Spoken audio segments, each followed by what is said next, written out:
పోనీ యొక్క సద్వినియోగం చేసుకొనొచ్చు అనే పాఠాన్ని పార్ట్ 1లో పెట్టాము. ఇప్పుడు ఇది పార్ట్ 2. ఎందుకంటే వీడియో లెంత్ ఎక్కువ అవుతుంది కాబట్టి దాన్ని బట్టి పార్ట్ 2 చేసాం. కాబట్టి మనకి అర్థమైంది ఏమి, దేవుడు 9 సంవత్సరాలు ఉండే 900 ఉండే మనిషిని ఆయుష్ను మనసులో పాపాన్ని బట్టి దేవుడు 120 సంవత్సరాలకి, అలాగే కాలక్రమాన్ని మారుతూ కొద్దీ మోసే కాలానికి వచ్చేసరికి 70 లేదా 80 సంవత్సరాలు. అపోస్తుల కార్యంలో మనం సర్వసత్యాన్ని తెలుసుకున్నప్పుడు మన జీవితం ఆవిరి వంటిది, రేపేమవుతుందో సంభవించదు అనే పాట వరకు మనం పాఠాన్ని విని ఉన్నాం. కాబట్టి మనకు అర్థమైంది ఏమి, మన జీవితము ఆవిరి వంటిది. కాబట్టి మనం ఏం చేయకూడదు, సమయమును పోనీయక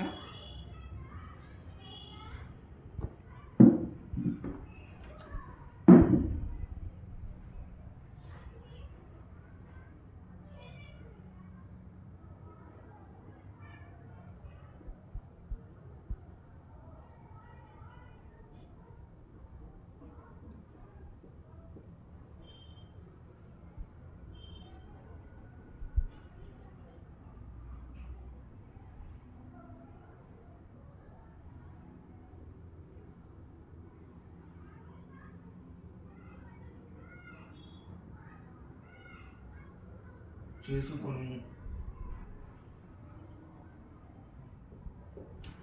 సమయాన్ని పోనీయొద్దన్నాడు. ఏమంటాడు గ్రంథకర్త, సమయాన్ని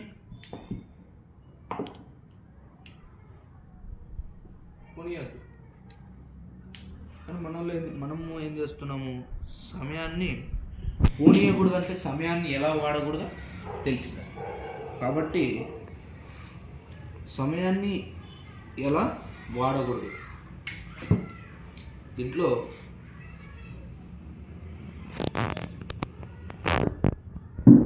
సమయాన్ని పోనీయక అంశం.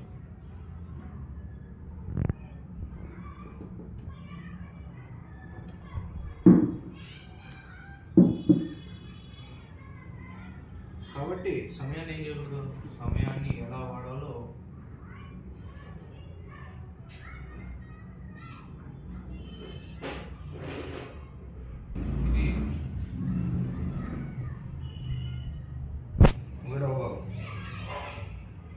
సమయాన్ని ఎలా వాడకూడదు అన్నప్పుడు తప్పుడు వ్యక్తులతో సమయాన్ని గడపకూడదు. తప్పు వ్యక్తులతో సమయాన్ని గడపడం. తప్పుడు వ్యక్తులతో సమయాన్ని గడపడం వల్ల ఏమవుతుంది, ఈ సమయం వృధా. కాబట్టి క్రైస్తవుడు అనేవాడు తప్పుడు వ్యక్తులతో సమయాన్ని, అబద్ధ బోధకులతో సమయాన్ని గడపడు, అబద్ధ స్నేహితులతో సమయాన్ని గడపడు, దేవుని చిత్తానికి వ్యతిరేకంగా నడిచేవారితో. ఎందుకంటే వీటితో నడవడం వల్ల నీకు ఏమవుతుంది, సమయం వ్యర్థం. గతగతమైన సమయమును పోనీయక సద్వినియోగము చేసుకొనొచ్చు, అజ్ఞానుల వలె కాక జ్ఞానుల వలె ఉండునట్లు జాగ్రత్తగా చూసుకోండి. కాబట్టి ఈ తప్పుడు వ్యక్తులతో సమయం గడపడం వల్ల ఏమవుతాయంటే కొన్ని కోల్పోతాం. తప్పుడు వ్యక్తులతో సమయాన్ని గడపడం వల్ల ఏమవుతాం, కొన్ని కోల్పోతాం. ఒక దొంగ వెంట తిరిగినాం అనుకో, నేను దొంగతనం చేసిండు కానీ వాడు ఏమంటాడు, నీకు స్నేహితుడు అవుతాడు. ఆ దొంగను పట్టుకున్నప్పుడు నిన్ను కూడా ఏం చేస్తారు, వాంతో పాటు ఉంటే నువ్వు కూడా వారితో పాలుభాగస్తుడై ఉంటావేమో అనేసి నిన్ను కూడా ఏం చేస్తారు, దొంగ ముద్రిస్తారు. కాబట్టి తప్పుడు వ్యక్తులతో సమయాన్ని చేయడం వల్ల కొన్ని కోల్పోతాం. ఉదాహరణకు సొలొమోను కుమారుడు ఎవరు,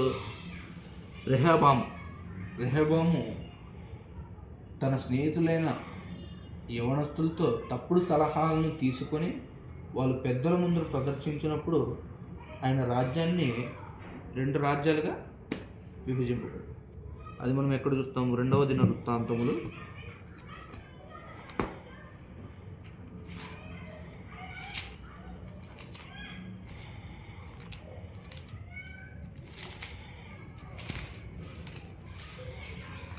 2 రెండవ దినవృత్తాంతములు 10వ అధ్యాయం.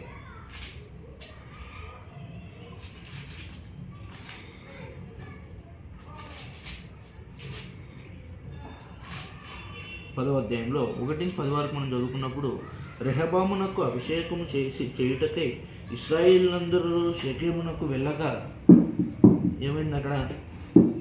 రెహబామునకు పట్టాభిషేకం చేయుటకై ఇశ్రాయేలులందరూ షెకెమునకు వెళ్ళగా రెహబాము షెకెమునకు పోయాను. రాజైన సొలొమోను సమక్షము నుండి పారిపోయి ఐగుప్తులో వాసము చేయుచున్న నెబేతు కుమారుడైన యరొబాము అది విని ఐగుప్తు నుండి తిరిగి రాగా జనులు అతన్ని పిలిపించారు. యరొబామును ఇశ్రాయేలు వారందరూ కూడి వచ్చి, నీ తండ్రి మా కాడిని బరువు చేశాను. వాళ్ళందరూ పెద్దలు వచ్చి మీ తండ్రి ఆ రెహబాముతో అంటున్నాడు అనమాట, సొలొమోను, నీ తండ్రి మాకు ఎక్కువగా బరువు పెట్టినాడు. బరువైన కాడిని నీ తండ్రి నియమించిన యరొబామును ఇశ్రాయేలు ద్వారా కూడి వచ్చి, నీ తండ్రి మా కాడి బరువు చేసెను.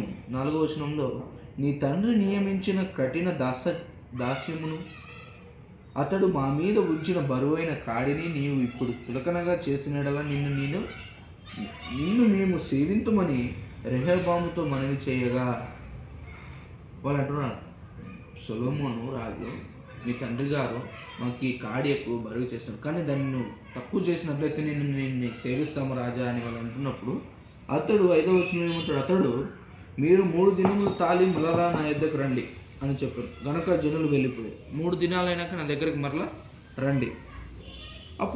అప్పుడు రాజైన రెహబాము తన తండ్రి అయిన సొలొమోను సజీవి అయి ఉండగా, అప్పుడు ఏమన్నాడు, సొలొమోను సజీవి అయి ఉండగా అతని పక్షమున నిలిచి పెద్దల్ని పిలిపించి, వాళ్ళ తండ్రి పక్కన ఉండగా తండ్రి సమక్షమున నిలిచిన పెద్దలను పిలిపించి, ఈ జనులకు నేనేమి ఉత్తరం ఇవ్వాలనని మీరు చెప్పు ఆలోచన ఏదని అడగగా, వారు, నీవు ఈ జనుల ఎడల దయాదాక్షిణ్యములు చూపి వారితో మంచిగా మాట్లాడిన ఎడల వారు ఇప్పటికీ నీ దాసులగుదురని అతనితో, తండ్రి పక్షంలో ఉన్న వాళ్ళ పెద్దలందే ఉంటారు, వాళ్ళు నువ్వు మంచిగా మాట్లాడిన ఎడల వారు ఇప్పటికీ నీకు దాసులగుదురని అతనితో చెప్పారు. కానీ వాళ్ళు మాట విన్నాడా? కానీ వినలేదు. ఎవరు మాట విన్నాడు? అతడు పెద్దల తనకు చెప్పిన ఆలోచనలను త్రోసివేసి తనతో కూడా పెరిగిన తన యొద్దనున్న యవ్వనస్తుల ఆలోచన చేసి, నీ తండ్రి మా మీద ఉంచిన కాడిని నువ్వు చులకలగా చేయమని అడిగిన ఈ జనులకు ప్రత్యుత్తరం ఏమి ఇవ్వవలనని మీరు యోచించుతురో చెప్పురని వారిని అడగా, వీళ్ళు స్నేహితుల్ని యవ్వనస్తులను అడుగుతున్నారు. వాళ్ళు ఏమని చెప్తున్నారు? 10వ వచనంలో, అతనితో కూడా పెరిగిన ఈ యవ్వనస్తులు అతనితో ఇట్లనిది, నీ తండ్రి మా కాడిని బరువు చేసెను, నీవు దాన్ని చులకనగా చేసిన నీతో పలికిన ఈ జనులతో నీవు చెప్పవలసినది ఏమనగా, నువ్వు చెప్పే మాట ఏమంటే, నా చిటికెన వేలు నా తండ్రి యొక్క నడుము కంటే బరువుగా ఉంది. అంటే సొలొమోను నడుమే బరువుగా ఉంటే ఆయన చిటికెన వేలు ఆయన నడుము కంటే, అంటే మీకు ఎక్కువ కాడే, మా తండ్రి పెట్టింది ఇంతే, నేను వారి కంటే ఎక్కువగా అన్నప్పుడు అక్కడ రెహబాము రాజు వాళ్ళతో ఈ విధంగా పెద్దలతో తిరస్కారంగా మాట్లాడినప్పుడు 2 రాజ్యాలుగా విడిపోతాయి. ఏవి ఆ రాజ్యాలంటే, ఒకటి ఇశ్రాయేల్ రాజ్యం, ఒకటి యూదా రాజు. ఆ విధంగా తప్పుడు వ్యక్తులతో అంటే ఆడు యవనస్తులతో ఏం చేశాడు? మంచి సలహాలని తీసుకోలే, తప్పుడు వ్యక్తుల సలహాలు తీసుకొని, యవనస్తుల సలహాలు తీసుకొని తన రాజ్యాన్ని ఏం చేసుకున్నాడు? స్థాపించుకుంటూ వస్తూ ఉన్నాడు. తన రాజ్యాన్ని 2 భాగాలుగా విభాగింపు చేసుకున్నాడు, డివైడ్ అయిపోయి. ఇప్పుడు నువ్వు తప్పుగా ప్రవర్తించినట్లయితే నీతో ఎవరు ఉంటారు? మంచి సలహాలు ఇచ్చేవాళ్ళు నువ్వు తిరస్కరించుకుంటుంటే నీతో ఎవరు సహకారం ఇచ్చేవాళ్ళుగా ఉంటారు? కాబట్టి మనము తప్పుడు వ్యక్తులతో సమయాన్ని గడపకూడదు. ఇంకోటి, దేవుని చిత్తం వెలుపల జీవించడం. అంటే దేవుని చిత్తం తెలియకోకున్నట్లుగా నువ్వు లోకంలో బ్రతికినట్లయితే నీ సమయం అయిపోతుంది, వ్యర్థం. ఇది మెయిన్. దేవుని చిత్తం నీకు తెలియకోకున్నట్లుగా, దేవుని సంకల్పాలు ఏంటో నీకు తెలియకోకున్నట్లుగా, దేవుని ఆలోచనలు ఏంటో నీకు తెలియకోకున్నట్లుగా, నీకు ఇష్టం వచ్చినట్లు నువ్వు సంఘంలో ఉన్నట్లయితే నీ సమయం ఏమి వ్యర్థమే. సమయమును పోనీయక, కాబట్టి సమయమును పోనీయక మనం సద్వినియోగం చేసుకునే వారిగా ఉన్నాం. దేవుని చిత్తం వెలుపల జీవించిన వాళ్ళు ఎవరు కనపడతారు మనకి? ఉదాహరణకి యోనాని తీసుకున్నాం. యోనాకి ఏమంటాడు దేవుడు? యోనా గ్రంథం ఒకసారి చూసుకొని,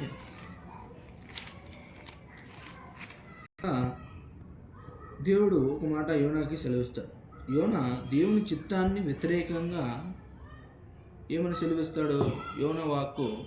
యెహోవా వాక్కు యోనా గ్రంథము 1వ అధ్యాయం 1వ వచనంలో, యెహోవా వాక్కు అమితాయి కుమారుడైన యోనాకు ప్రత్యక్షమై ఈలాగు సెలవిచ్చను. ఎవరైనా అమితాయి కుమారుడైన యోనాకు ప్రత్యక్షమై ఈలాగు సెలవిచ్చను. ఎవరు? యెహోవా వాక్కు. నినివే పట్టణస్థులు దోషములు నా దృష్టికి ఘోరమాయను గనుక నీవు లేచి నినివే మహాపట్టణమునకు పోయి దానికి దుర్గతి కలుగునని ప్రకటింపు. అయితే యెహోవా సన్నిధిలో నుండి తార్షీషునకు పట్టణమునకు పారిపోవాలనని యోనా ఇప్పేకు పోయి తార్షీషునకు పోవు ఒక ఓడను చూచి ప్రయాణమునకు పేరు ఇచ్చి యెహోవా సన్నిధిలో నిలవక ఓడవారితో కూడా తార్షీషునకు పోవుటకు ఓడ ఎక్కాను. ఈ 1 నుంచి 3 వచనాల్లో మనకి ఏం కనపడుతుంది అంటే, దేవుని మాటను తిరస్కరించిన వ్యక్తిగా ఎవరు కనపడతారు? యోనా. ఇప్పుడు ఈయన తిరస్కరించారు. దేవుని చిత్తానికి వెలుపలగా జీవితానికి ఇష్టం వచ్చినట్లుగా, ఇక్కడ పోమంటే నాకు ఇష్టం వచ్చినట్లుగా ఏదో ఓడెక్కి డబ్బులు ఇచ్చి ఎక్కడెక్కడో వెళ్ళాడు. కానీ అక్కడ ఏమైంది? తారుమారైంది. సుడిగాలు రావడము, అలలు రావడము, భయపడము, చనిపోతాము అనుకోవడం, అదంతా సమయం ఏమైంది? వ్యర్థం. కానీ అది ఆయన స్వస్థపరిచి అదొక కార్యక్రమంగా వాడుకున్నాడు, అదే వాస్తవమే. కానీ దేవునికి చిత్తానికి వెలుపలగా ఉన్నట్లయితే ఏమి ప్రయోజనము? సమయం ఏమవుతుంది? ఇప్పుడు మనం కూడా కాబట్టి మానవులు దేవుని పిలుపుని ఏం చేయకూడదు? నిర్లక్ష్యం చేయకూడదు. ఇప్పుడు దేవుని వాక్యాన్ని కూడా మనం ఏం చేయకూడదు? నిర్లక్ష్యం చేయకూడదు. సమయంను పోనీయక సద్వినియోగం చేసుకోవాలంటే చేసుకోవాల్సిందే. ఏ విధంగా చేసుకోవాలి అనే దాంట్లో మనం, కాబట్టి సమయాన్ని ఎలా వాడకూడదు అంటే తప్పుడు వ్యక్తులతో సమయాన్ని వాడకూడదు. దేవుని చిత్తం వెలుపల జీవించకూడదు. దేవుని చిత్తం ఏమో తెలుసుకో. కాబట్టి ఇంకోటి, సమయాన్ని ఎలా వాడకూడదు అనే దాని గురించి, దేవుని మార్గములను తెలుసుకోకపోవడం, దేవుని మార్గాలు కూడా తెలుసుకోకపోవడం సమయం వేస్ట్. ఇది సమయాన్ని ఎలా వాడకూడదు భాగం 2. దేవుని మార్గములను తెలుసుకోకపోవడం అనేది, దేవుని మార్గాలను తెలుసుకోకపోవడం సమయాన్ని వృధా చేసిన వారుగా ఉన్నాం. ఇశ్రాయేలులో 40 సంవత్సరములు అరణ్యంలో సంచారము చేసినప్పటికీ, ఎందుకంటే దేవుని మార్గాలను తెలపడానికి 40 సంవత్సరాలు అరణ్యంలో చేశారు. తెలుసుకోవడానికి వాళ్ళు ఏం చేయలేదు? కృషి చేయలేదు. ఆడికైనా కూడా దేవుని ఏం చేయడము? దేవునికి వ్యతిరేకంగా మాట్లాడడం, దేవునికి వ్యతిరేకంగా విగ్రహాలు చేసుకొని జీవించడం, అంటే దేవుని చిత్తాన్ని ఏమి కాలేదు, వాళ్ళకి అర్థం కాలేదు. ఐగుప్తులో చేసిన క్రియలన్నీ ఏమీ మర్చిపోయినారు, అద్భుతాలన్నీ మర్చిపోయినారు. అంటే దేవుని మార్గాలు వాళ్ళకి ఏం కాలే, అర్థం కాలే. కాబట్టి ఇశ్రాయేలును 40 సంవత్సరాలు అరణ్యంలో సంచరించారు. ఎందుకంటే వారు దేవుని మార్గాల్ని తెలుసుకోవడానికి కృషి చేయలేదు. దేవుని వాక్యం అధ్యయనం చేయకపోతే మన జీవితం దశ తప్పుతుంది. అంటే దేవుని గురించి, దేవుని మార్గాలను తెలుసుకోకపోతే మన జీవితం ఉన్న మార్గాలు ఏమైపోతాయి? తప్పిపోతాయి.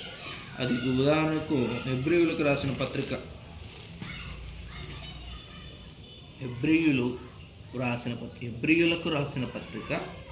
3వ అధ్యాయము 10వ వచనంలో మనకి ఈ విధంగా ఉంటుంది. ఏ విధంగా? 9వ వచనం ఒకసారి, 40 సంవత్సరములు నా కార్యములు చూచి మీ పితరులు నన్ను పరీక్షించి శోధించిరి. హెబ్రీయులకు రాసిన పత్రికలో 3వ అధ్యాయం 9వ వచనంలో ఇక్కడ ఉంటుంది, 40 సంవత్సరములు నా కార్యములు చూచి మీ పితరులు నన్ను పరీక్షించి శోధించారు, కావున నేను ఈ తరము వారి వలన విసికి మీరెల్లప్పుడూ నన్ను హృదయాలోచనల్లో తప్పిపోచున్నారు, నా మార్గములను తెలుసుకొనలేదు గనుక నేను కోపముతో ప్రమాణము చేసినట్లు వారి విశ్రాంతి దినంలో ప్రవేశింపరని చెప్పితిని.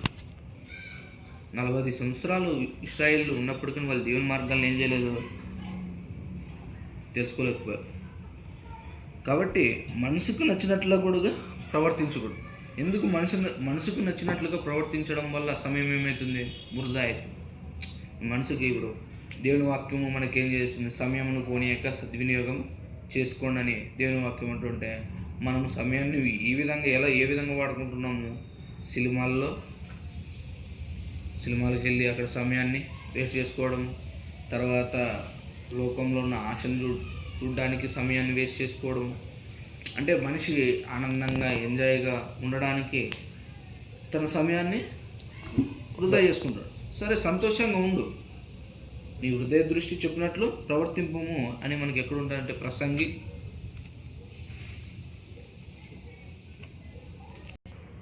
మనసుకు నచ్చినట్లుగా ప్రవర్తించే వాళ్ళ గురించి, మనసుకు నచ్చినట్లు ప్రవర్తించడం వల్ల కూడా సమయం ఏమవుతుంది, వృధా అవుతుంది. కాబట్టి ప్రసంగి 11వ అధ్యాయం 9వ వచనంలో మనకి, యవ్వనుడా నీ యవ్వనమందు సంతోషపడము, నీ యవ్వన కాలమందు నీ హృదయము దృష్టిగా ఉండనిమ్ము, నీ కోరిక చొప్పున నీ దృష్టి యొక్క ఇష్టము చొప్పునను ప్రవర్తింపు, అయితే వీటన్నిటిని బట్టి దేవుడు నిన్ను తీర్పులోనికి తెచ్చునని జ్ఞాపకం. సరే, నీ ఇష్టం వచ్చినట్లు ప్రవర్తింది, నీ ఇష్టం వచ్చినట్లు, కానీ వాటిని అన్నిటిని బట్టి ఒకరోజు తీర్పులో నువ్వేం చెప్పాలి, లెక్క చెప్పు. కాబట్టి సమయాన్ని పోనీయక మనం సద్వినియోగం చేసుకునేవారుగా మనం ఉండాలని మనకి లేఖనాలు సెలవిస్తుంది. ఏ విధంగా సమయాన్ని సద్వినియోగించుకోవడం ఎలా అనేది దైవికమైన సూత్రాలు మీకు కొన్ని నేను చెప్తాను. సమయం అనేది దేవుడు మనకు అప్పగించిన అమూల్యమైన నిధి. ప్రతి క్షణాన్ని ఆయన మహిమకై, ఆయన రాజ్యము విస్తరణకై, మన ఆత్మీయ అభివృద్ధికై వినియోగించుకోవాలి. సమయము సద్వినియోగము చేసుకోవడము అనేది కేవలము బిజీగా ఉండడం కాదు, దేవుని చిత్తంలో బుద్ధిగా నడుచుకోవడం. దేవుని చిత్తంలో ఎక్కడున్నా, ఏ ప్రదేశాల్లో ఉన్నా కూడా నువ్వు దేవునికి బుద్ధిగా నడుచుకోవడం, అదే దేవునికి సమయం ఇవ్వడం. దేవుని వాక్యాల గురించి తెలుసుకోవడం, దేవుని గురించి ఆలోచన చేయడం, దేవునితో నడవడం, ఇవన్నీ మనం ఏం చేయాలి, ఇవన్నీ ఎప్పుడు చేయాలి అన్నప్పుడు యోహాను సువార్త 9వ అధ్యాయం 4వ వచనంలో మనకి ఒక సత్యము తెలియజేస్తాడు. ఏది? 9వ అధ్యాయం 4వ వచనంలో, పగలున్నంత వరకు నన్ను పంపిన వాని క్రియలు మనము చేయుచుండవలను. పగలున్నంత వరకు నన్ను పంపిన వాని క్రియలు మనము చేయుచుండవలను. రాత్రి వచ్చుచున్నది, అప్పుడు ఎవడును పని చేయలేదు. అంటే ప్రాణం ఉండంగానే దేవుని యొక్క పనులు మనం, ఒక రాత్రి వస్తుంది. ఏ రాత్రి? చనిపోయే రాత్రి. ఆ రోజు ఎవరు పని చేయలేరు. ఆ విషయాన్ని మనకు తెలియజేస్తుంది. కాబట్టి నువ్వు ఎప్పుడు పని చేయాలి? పగలున్నంత వరకు నన్ను పంపిన వాని క్రియలు మనము చేయించుండవు. ఆయన క్రియల్లో మనకి రావాలి. ఆయన స్వరూపం చొప్పున, ఆయన పోలిక చొప్పున నరులని నిర్మించినాడు. కాబట్టి ఆయన క్రియలు మనం సంపాదించుకోవాలంటే దేవుని అందు సమయాన్ని గడపాలి. కాబట్టి పగలు ఉండగానే నన్ను పంపిన వాని క్రియలు మనం చేయవలను. ఎవడనూ పని చేయి రాత్రి ఒక రోజు వచ్చింది. కాబట్టి యేసుక్రీస్తు మనకు ఉదాహరణంగా నిలిచారు. ఆయన భూమిపై ఉన్నంత ప్రతి క్షణాన్ని తండ్రి పనికై వినియోగించుకున్నాడు. మనము కూడా పరిమిత కాలం మాత్రమే ఉంది. కాబట్టి అలసత్వాన్ని జయించాలి. ప్రతిరోజు లక్ష్యంతో ప్రబలాలి. తర్వాత దేవుని పనికై శక్తిగా మనం ఏం కావాలి? వినియోగించబడాలి. మనకు ఆ శక్తి కావాలి, ఆ ధైర్యం కావాలి. పగలున్నంత వరకు, నీ ప్రాణం ఉన్నంత వరకు దేవుని కొరకు పనిచేయాలి. కాబట్టి మనము ప్రతి సమయాన్ని ఎలా గడపాలంటే, ప్రతిరోజును ఏ విధంగా గడపాలంటే ప్రతిరోజును ప్రారంభించాలి.